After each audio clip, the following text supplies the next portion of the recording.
ओम नीलांजनम समाभासम रविपुत्रम यमाग्रजम छाया मार्तंड संभूतम तम नमामि शनेश्वरम तम नमामि शनेश्वरम। नमस्कार, स्वागत है आपका आचार्य वाणी में। मैं आचार्य विक्रमादित्य आपके साथ, और आज का विषय शनि महाराज का जो मार्गी होने का योग बन रहा है वो मिथुन राशि वालों के लिए कैसा बना है, क्या प्रभाव उत्पन्न करेगा। देखिए, मिथुन राशि वालों, आपकी राशि के दृष्टिकोण से यदि हम बात करें तो शनि महाराज आपकी राशि में भाग्य में चल रहे हैं।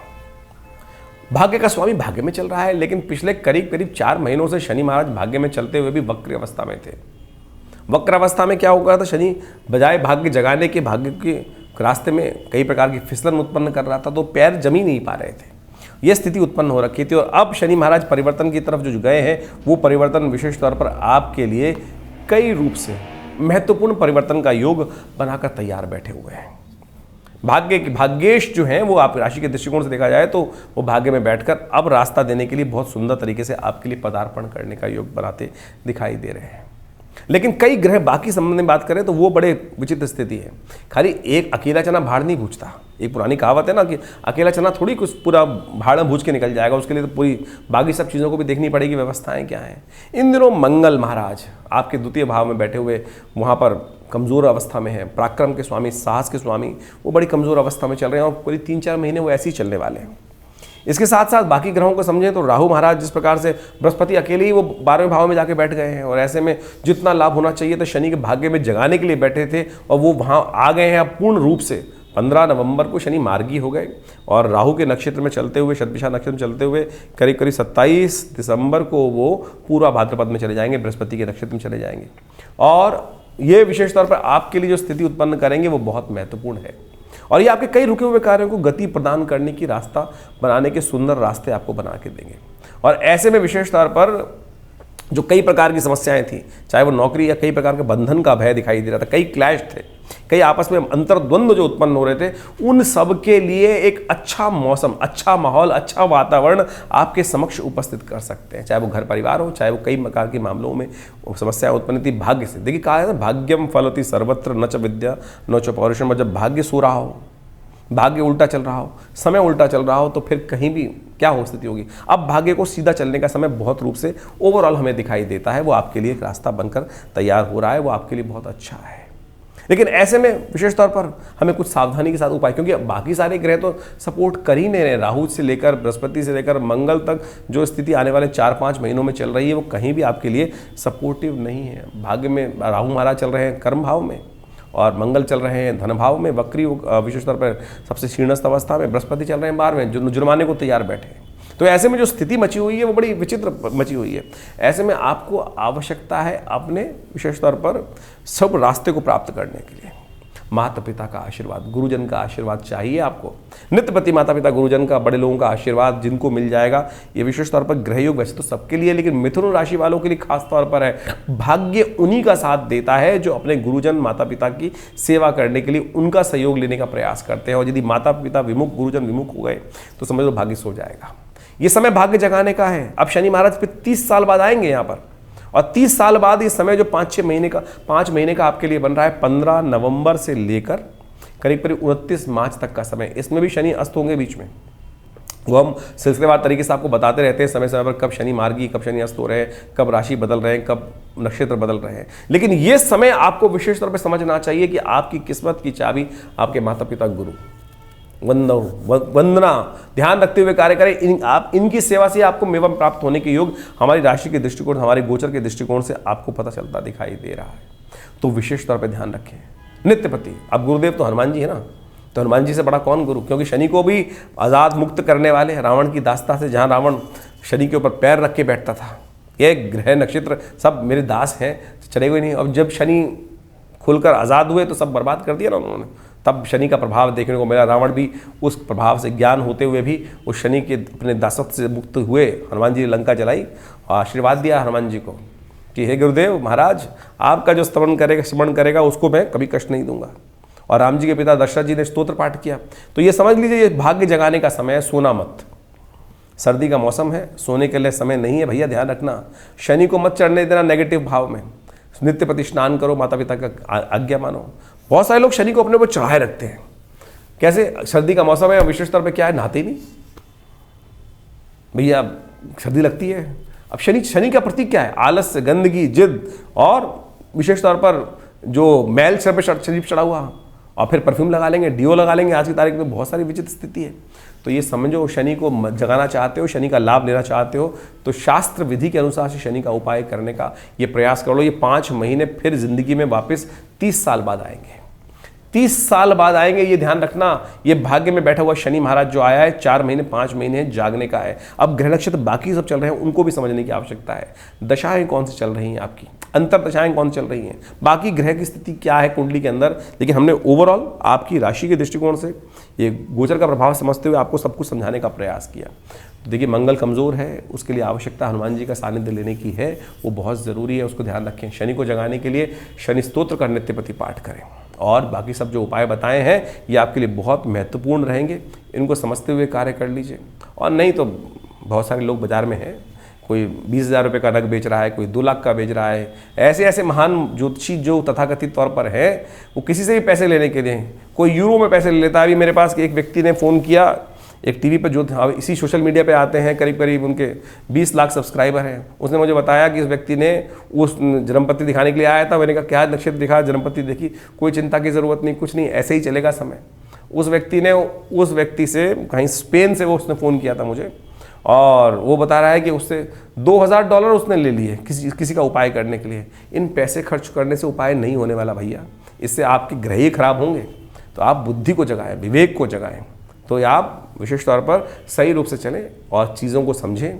आज बहुत सारी दुकानें खुली हुई हैं, उनको ठीक करना चाहते हैं तो अपने आप को ठीक करने का प्रयास करें, लुटे मत। और इसी तरह से भींग लगे ना फिट के रंग चोका हो, जो उपाय आपके समक्ष हमने रखे हैं उनको समझा लीजिए, कर लीजिए, तो परिवर्तन हो जाएगा और आपके लिए ध्यान के योग बन रहे हैं। तो शनि स्तोत्र हम आपके समक्ष अभी उपस्थित कर रहे हैं। शनि के बहुत सारे छोटे छोटे उपाय हैं जो आपको करने चाहिए, वो आप कर लेना। हींग बिल्कुल खर्चे की आवश्यकता नहीं है, कुछ भी आप कर लीजिए। हमारा अंदाज़ा है, हमारा विशेष तौर पर विश्वास है और हमारा अनुभव है कि वो आपको लाभ देंगे, कष्ट दूर करने के योग बनाएंगे। देखिए, शनि महाराज का प्रभाव बड़ा विचित्र होता है, और जैसा आप शनि महाराज ट्रांजिट में जा रहे हैं, तो ऐसे में ध्यान रखना चाहिए कि शनि का जो ट्रांजिट होता है, जो बदलाव का पीरियड होता है, जो विशेष तौर पर बदलने का समय आ रहा है, क्योंकि मार्च के अंदर 29 मार्च को शनि महाराज बदल जाएंगे। और शनि महाराज विशेष तौर पर ऐसे में कई बार नक्षत्र परिवर्तन का योग भी, जैसा हमने आपको बताया, बृहस्पति के राहु के नक्षत्र से निकलकर बृहस्पति के नक्षत्र में जाएंगे, शतभिषा नक्षत्र से निकलकर विशेष तौर पर पूर्वा भाद्रपद नक्षत्र में भी जाएंगे, और उसके बाद 29 मार्च को वो राशि परिवर्तन कर लेंगे। बीच में शनि अस्त भी होंगे। तो ऐसे में ये सारे ट्रांजिट विशेष तौर पर पड़ रहे हैं। ऐसे में आपको लगातार शनि के जो उपाय बन सकें वो अवश्य करने का प्रयास करना चाहिए। शास्त्र में दृष्टिकोण में कई प्रकार के उपाय शास्त्र में वर्णित हैं, वो ऐसे अद्भुत हैं कि जो अवश्य शनि के तमाम कष्टों को दूर करने के योग बनाते हैं। ऐसे में बड़ी विचित्र स्थिति हो गई है कि हर व्यक्ति ने आज की तारीख में हर चौराहे पर शनि के मंदिर बनाने की परंपरा बना दी है। भारतीय संस्कृति में शनि के मंदिर बनाने की कभी परंपरा इस प्रकार से रही नहीं, लेकिन आज क्या हुआ है, हर चौराहे पर इस कलयुग में जो मंदिर बनने शुरू हो गए हैं शनि के।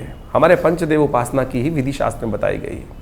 तो आज जो हर चौराहे पर तेल एकत्र करने के लिए स्थिति बन गई है, वो शनि का उससे कुछ लेना देना नहीं है।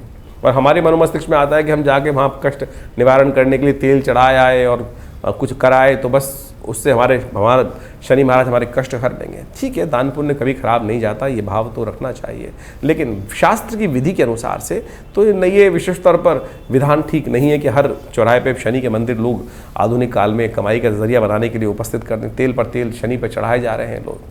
इससे अच्छा तो ये है कि किसी गरीब व्यक्ति की कुछ सेवा कर दें, तो वो विशेष तौर पर दिव्यांग व्यक्ति की सेवा करते तो वो अच्छा रहेगा। शास्त्र में इस प्रकार से मैंने ऐसा देखा कि बहुत सारे लोग शनि को प्रसन्न करने के लिए ऐसे ऐसे बाबा हैं जो 100 टीन तेल चढ़वा देते हैं शनि के ऊपर। उससे क्या हो रहा है, वो कहते हैं गड्ढा बनवा दिया है, उससे तो कुछ नहीं। और विशेष तौर पर स्थिति ऐसी बन जाती है कि ज़मीन भी खराब होती है तेल के द्वारा। ज़मीन में तेल इतनी मेहनत से तेल निकलता है, तो उसको हम सदुपयोग करने का प्रयास करें, तो उसका वास्तविक रूप से यदि कष्ट का निवारण करने के लिए शास्त्र में जो विधि हैं उनका पालन करने का प्रयास करें। कई उपाय शास्त्र में बताए गए हैं, जिनको हमें करना चाहिए। बहुत सारे उपाय हैं। यदि आप नित्यपति हम छोटे छोटे उपाय कई रूप से बता देते हैं। शनि को ठीक करने के जो उपाय सबसे श्रेष्ठ है, शास्त्र के दृष्टिकोण से कहा जाता है सबसे श्रेष्ठ उपाय तो हनुमान जी, नित्यपति हनुमान जी का पाठ। हनुमान जी को स्वयं शनि महाराज ने आशीर्वाद दिया कहा जाता है कि जब शनि बंधन से मुक्त हुए रावण की लंका से, तो शनि महाराज ने स्वयं हनुमान जी को कहा कि भाई जो भी आपका भजन करेगा उसको कभी कष्ट नहीं पड़ेगा, इसीलिए हर शनिवार को हनुमान जी को चोला चढ़ा दो, हनुमान चालीसा का पाठ कर लो। इससे बड़ा उपाय कोई ज़रूरत ही नहीं। हिंग लगे ना फिट रंग चोखा हो, तो फिर क्यों इधर उधर विचित्र विडंबनाओं में हम फंसकर अपने भाव मन को भी कई प्रकार से फंसा लेते हैं और फिर कहते हैं कष्ट से निवारण नहीं हो रहा। तो इस बात का हमें ध्यान रखना चाहिए। हनुमान चालीसा का पाठ, सुंदरकांड का पाठ अवश्य करने का प्रयास करें। शनि स्तोत्र शास्त्र में इतना बढ़िया प्रमाणित स्तोत्र है, जो दशरथ स्तोत्र है, एक ही स्तोत्र शनि का मिलता है, और उसका यदि नित्य प्रति आप पाठ कर ले तो ऐसा हो ही नहीं सकता है कि शनि महाराज आपके कष्टों को निवारण न करें। वो भी हम आपको सुनाएंगे। शनि के मंत्र का जप कर सकते हैं। शनि का मंत्र है ओम प्रांग प्रींग प्रोंग से शनिश्चराय नमः, तंत्रोक्त विधि से मंत्र है, और इसका जप कर लेने से कैसे ही कष्ट का निवारण हो जाता है। तो ऐसे में इनका जप नित्य प्रति एक माला कम से कम रुद्राक्ष से। बहुत सारे लोग बोलते हैं कब जपे जी, मंत्र सुबह जपे, आपको अरे जब आपका मन हो। मुहूर्त बिल्कुल श्रेष्ठ है, लेकिन आपका मन ही नहीं है तो फिर क्या इस बात का। आप रात्रि में सोते सोते उठ जाए, मन कर जाए तो उठ के भी मानसिक जप कर लीजिए। जरूरी नहीं कि माला हाथ में लें। कन का मन का छोड़कर मन का फेर, उसी से तो कष्ट निवारण करने का योग बनेगा। शनि के इतने उपाय शास्त्र में वर्णित है। पीपल के पेड़ में जल चढ़ा दिया कीजिए शनिवार के शनिवार, पीपल रविवार को नहीं चढ़ाना चाहिए। शनिवार बाकी 5 जो 6 दिन है उनमें चढ़ाए। हर रोज नित्यपति एक दिया जला दीजिए, ये बहुत श्रेष्ठ उपाय है। इसके द्वारा भी शनि के तमाम कष्टों को दूर करने का योग बन जाता है। एक शास्त्र में कथा आई है भविष्य पुराण के अंदर पिप्पलाद ऋषि की, उन्हीं का मंत्र हम पिप्पलादाय नमः। और कहा जाता है कि जब पिप्पलाद ऋषि विशेष तौर पर जब जन्म से ही जिस प्रकार से कष्ट में आए, तो उन्हें जब पता चला कि किस कारण से हुआ, तो शनि की दशा के कारण से हुआ, तो उन्होंने आकाश में दृष्टि डाली अपनी साधना तप से। तो कहा जाता है कि शनि महाराज जमीन पर आकर पड़े। उसी दिन से शनि पंगु हो गए, शास्त्र के दृष्टिकोण से कहा जाता है। और जब ब्रह्मा जी वहाँ उपस्थित हुए, तब उन्होंने शनि को पूर्वत करने के लिए ऋषि पिप्पलाद से विशेष तौर पर आग्रह किया, तो ऋषि ने पुनः उनको स्थापित किया। लेकिन शनि को कहा गया कि इस दिन से जो महाराज पिप्पलाद की कथा सुनेगा, भविष्य पुराण में आई, और जो उनका मंत्र जप करेगा ओम पिप्पलादाय नमः, और पीपल के पेड़ का पूजन करेगा, उस पर शनि कभी रुष्ट नहीं होंगे। यदि शास्त्रोक्त विधि के अनुसार से पुराणों में ये कथाएं वर्णित है, आपको इनको समझने का प्रयास करना चाहिए। लेकिन आज समाज लोग जो है, कोई नीलम पहन रहा है, ऐसी स्थिति बना दी है कि 10-10 लाख 15-15 लाख हज़ार रुपए के नीलम लोग पहनाए जा रहे हैं किसी ना किसी को, और पता नहीं कौन सा जेन्युइन पत्थर है। आज की तारीख में तो विशेष तौर पर ऐसी मशीन्स आ गई हैं कि जो क्रिस्टल, नॉर्मल क्रिस्टल को, नॉर्मल पत्थर को भी, स्फटिक पत्थर को भी और ग्लास को भी जो ऐसे स्थिति को उत्पन्न कर देते हैं हीट कलर थेरेपी के द्वारा कि वो नीलम बन जाता है। तो ऐसा ना करें, इससे कुछ नहीं होने वाला है। तो आपके पैसे ही खर्च होंगे और मन में भ्रांति उत्पन्न होगी। फिर ज्योतिष विज्ञान के माध्यम से आपको ये भाव लगेगा कि पता नहीं इन सब उपायों से कुछ होगा कि नहीं होगा। सीधे साधे उपाय शास्त्र में वर्णित, पुराण इसीलिए रचना की गई है, उनको कथाकरण इसलिए किया गया है कि वो निवारण का रास्ता आपको समझ में आ जाए। आज हम उनमें जाना नहीं चाहते, बहुत सारे लोग मिस भ्रांति में फंस जाते हैं और सुनना भी नहीं चाहते हैं। लेकिन हम इस चैनल के माध्यम से आपके समक्ष लगातार सत्य रखने का प्रयास करते हैं। इनको सबको कर कर आप सुंदर रूप से लाभ ले सकते हैं। हो सके तो सीधे सीधे उपाय करने का प्रयास करेंगे। अरे इतना एक छोटा सा उपाय हम आपको बताएं, यदि यही कर लो तो बहुत अच्छा हो सकता है। नित्य प्रति जब भोजन करो तो उसका पहला ग्रास निकाल कर कौवे को डाल दो और श्वान को डाल दो। ये उपाय, पहला ग्रास जो दिन में भोजन आप पहली बार कर रहे हैं, ओम प्रांग प्रींग प्रोंग से शनिश्चराय नमः इस मंत्र को कहते हुए श्वान को या काक को डाल दीजिए, कौवे को डाल दीजिए, कुत्ते को या डाल दीजिए। ये एक बहुत सुंदर उपाय है, कुछ करने की आवश्यकता और है ही नहीं। यदि यही कर लो तो इससे ही शनि के बहुत सारे कष्टों को निवारण करने का रास्ता निकल।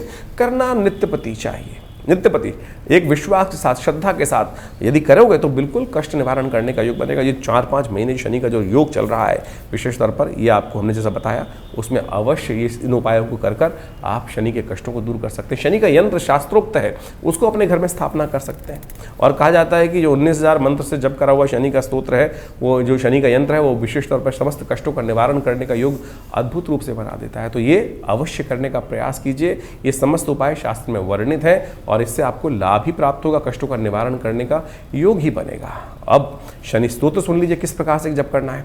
यदि आप इसको श्रवण भी कर लें तब भी आपके लिए बहुत सुंदर योग बनेगा, कष्टों का निवारण करने का योग बन सकता है बहुत सुंदर तरीके से। तो हम अब शनि स्तोत्र का पाठ आपके लिए करने जा रहे हैं और सुंदर रूप से इसको श्रवण करते हुए आप इसका यदि नित्यपति पाठ करेंगे तो हमारा एक विश्वास है, हमने हजारों लोगों पर देखा है और शनि के तमाम दुष्प्रभावों को दूर करने के लिए अद्भुत रूप से लाभ देता है। तो ये शनि स्तोत्र है अद्भुत रूप से, जो दशरथ कृत शनि स्तोत्र है। शास्त्र में कहा जाता है कि जब देवासुर संग्राम में महाराज दशरथ जा रहे थे भाग लेने के लिए, तो रास्ते में शनि के दर्शन हुए। रथ पे आरूढ़ थे, तो उसमें भगवान दशरथ जी ने शनि महाराज के दर्शन किए, और शनि का दर्शन करें तो उनकी प्रार्थना उसी रूप में की गई, वो इस प्रकार से है।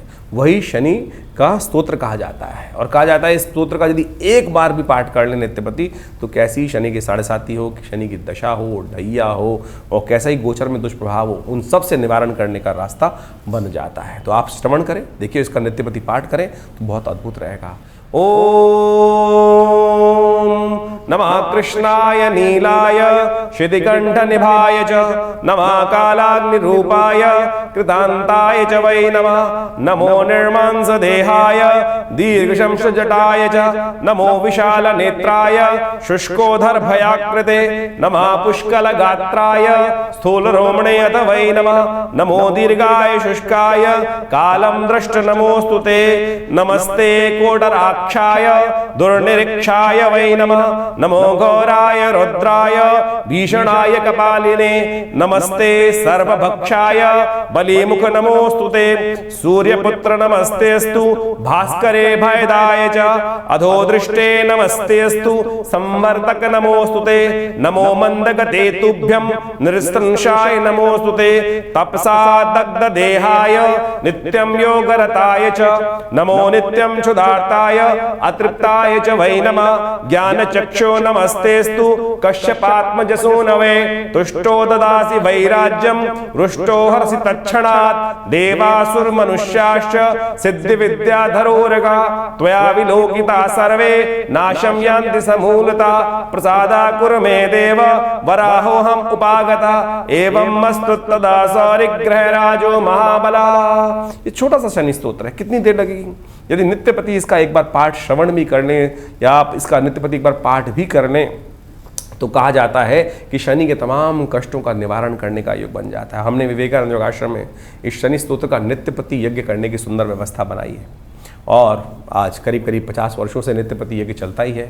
आप भी इन समस्त कार्यक्रमों में भाग ले सकते हैं, जो समय समय पर हमारे कार्यक्रम होते हैं। हर रविवार को इस समय शनि के इस नेगेटिव प्रभाव को दूर करने के लिए, शुभ प्राप्त करने के लिए हमारे यहाँ हर रविवार को बड़ा नवग्रह शांति महायज्ञ चल ही रहा है। आप उसमें स्वयं सम्मिलित हो सकते हैं। अपने ग्रहों को शांति करने के लिए, बहुत सारे रास्ते प्राप्त करने के लिए नित्य रविवार को होने वाले इस सामूहिक यज्ञ में, वैसे तो नित्यपति आश्रम में हर रोज़ 8 घंटे यज्ञ होता है, रविवार वाले दिन ये यज्ञ की विशेष व्यवस्था रहती है। आप इसमें स्वयं भी भाग ले सकते हैं। सुबह 8 बजे से लेकर करीब करीब 10 बजे तक भंडारा के साथ एक नित्यपति रविवार के कार्यक्रम चलते ही हैं। विवेकानंद योगाश्रम दिल्ली में स्थित है, जमनापार में और लक्ष्मी नगर क्षेत्र में, और ये आश्रम पिछले करीब करीब 50-60 सालों से कार्य कर रहा है। एक बहुत बड़ा हॉस्पिटल भी है यहाँ पर। योग, प्राकृतिक चिकित्सा, आयुर्वेद का सुंदर कार्य किया जाता है। माँ भगवती का सुंदर श्री विग्रह यहाँ विराजमान है, जो 1947 में मुल्तान से आया। आप उनका भी दर्शन कर सकते हैं, और स्वागत है आपका हर रविवार को इस यज्ञ में भाग लेने के लिए। आप स्वयं भाग ले सकते हैं और सुंदर इस कार्यक्रम में भाग लें। धन्यवाद, नमस्कार।